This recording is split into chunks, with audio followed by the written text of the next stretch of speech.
Hart said, he said that Muhammad sallallahu alaihi wasallam, he placed him at the head of his list, and those with him could not dispute it because categorically he earned that position. And Michael Hart said, I would have liked to choose Jesus Christ because I'm a Christian, but there were several categories that honestly I could not choose him, because Jesus Christ was not a father. Muhammad, he was. Jesus Christ was not a husband. Muhammad, he was. Jesus Christ was not a statesman. Muhammad, he was. Jesus Christ was not a warrior. Muhammad, he was.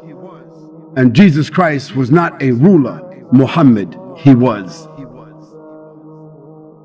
And so Michael Hart and his other collaborators, they said, the greatest human being that has impacted history and all annals of documented history, it had to be Muhammad sallallahu alaihi wasallam.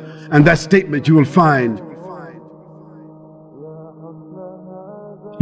it in the archives of the Time magazine, of the New York Times, the magazine they put out. It's in their archives. You can read it. And in some of the bookstores here in Australia, other places, or you can go on the website and put in Michael Hart, and you will get a website. Put it into Google, and you'll get it, and you'll see the evidence there. But let me read to you what some others have said about Muhammad, the man, and his message. George Bernard Shaw said, if a man like Muhammad sallallahu alaihi wasallam were to assume the dictatorship and rulership of the modern world, he would succeed in solving its problems that would bring it much needed peace and happiness. Michael Hart said, my choice is Muhammad.